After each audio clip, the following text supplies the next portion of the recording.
Hey guys, Ajax Proxy here. Hope you all are having a fantastic day. Today has been a very, very strange day for me personally. Last night, um, my friends were talking to me in a group chat on Snapchat about a guy who had taken a video of me and my fiance kissing, and it was a video that was posted on TikTok. I think it had about 18,000 likes or something like that. Now, personally, this didn't bug me that much. The only thing that really concerned me personally was my fiance and how people were going to treat her.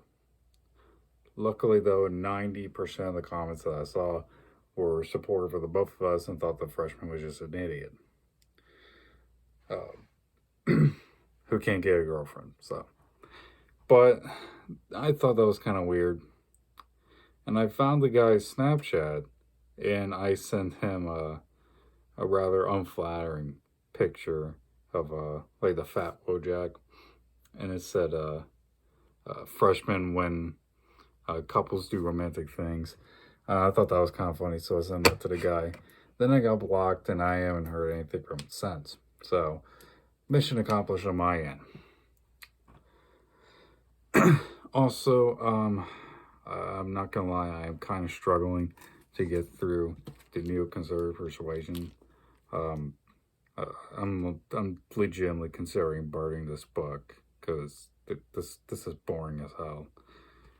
But I'm doing it because I have a love for knowledge, and I have a love for learning more about why the current government is so messed up and why it makes no sense.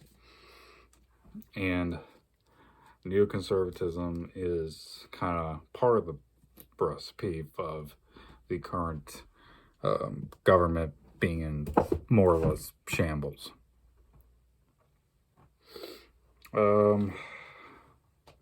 Also, I've been reading In the Fed by Ron Paul. It's all right. I mean, I agree with the problems he brings up.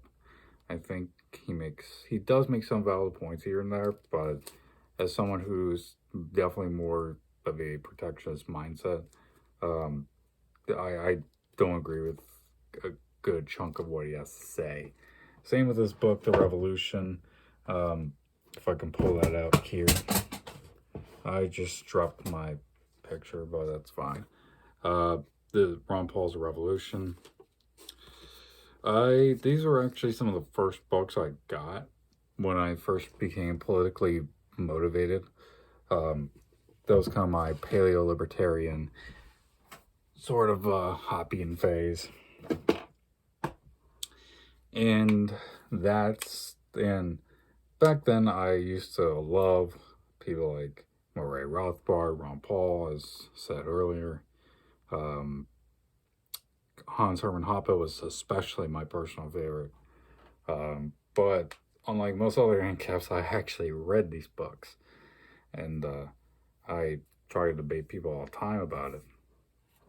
And even now, I still respect some of these people, even if I pretty much disagree with 90% of the things they talk about, with 90% of their solutions anyways, since I'm definitely more, I guess, Hamiltonian mindset.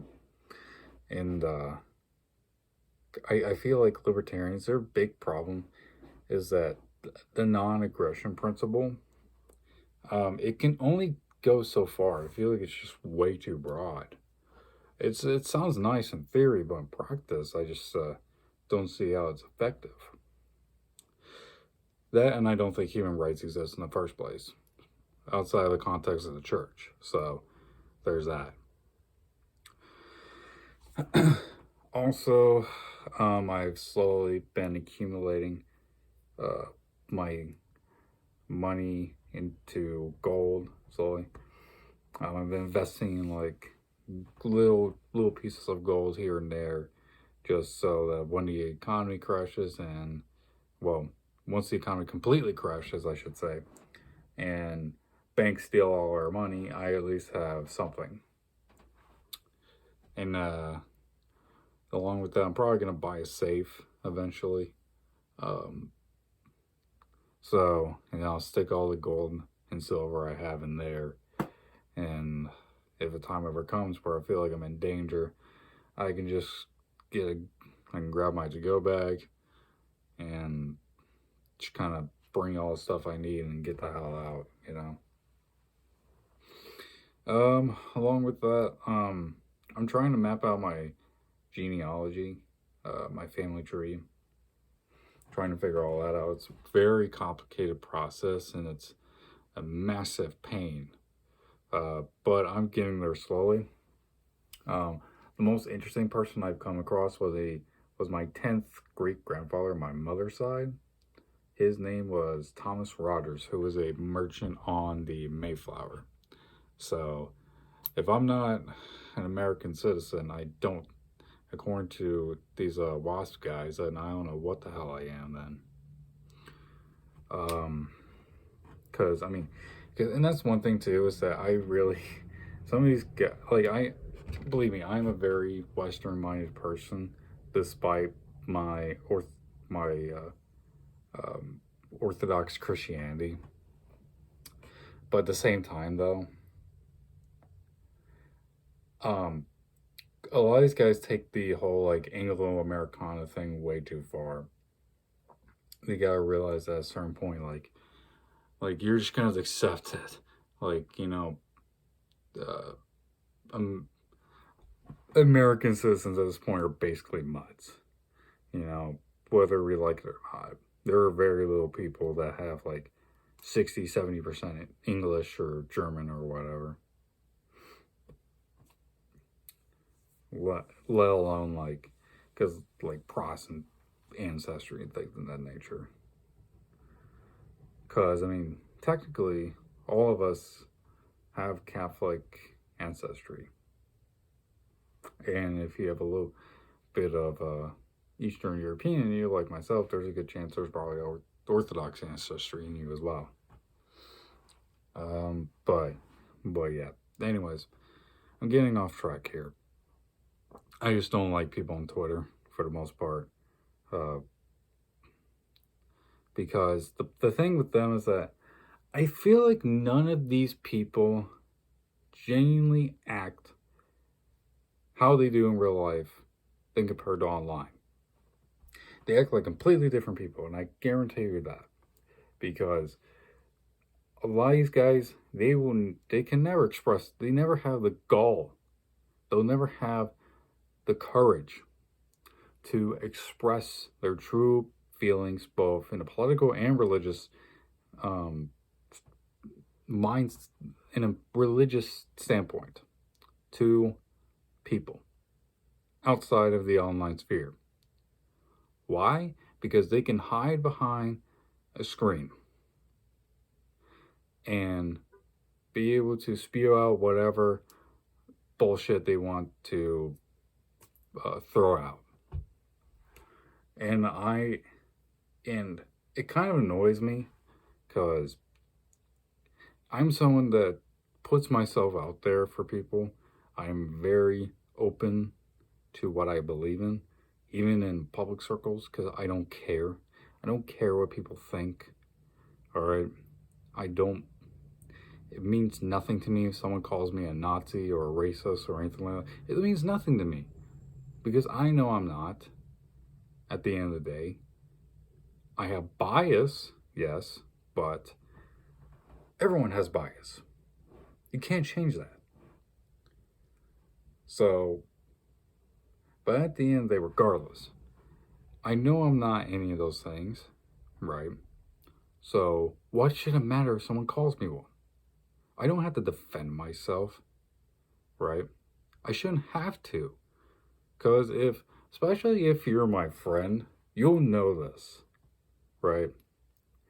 So that's why when liberals or communists or whatever else calls me a racist, a Nazi, bigot, blah, blah, blah, blah, it doesn't mean anything to me. Because I don't react to it, you know?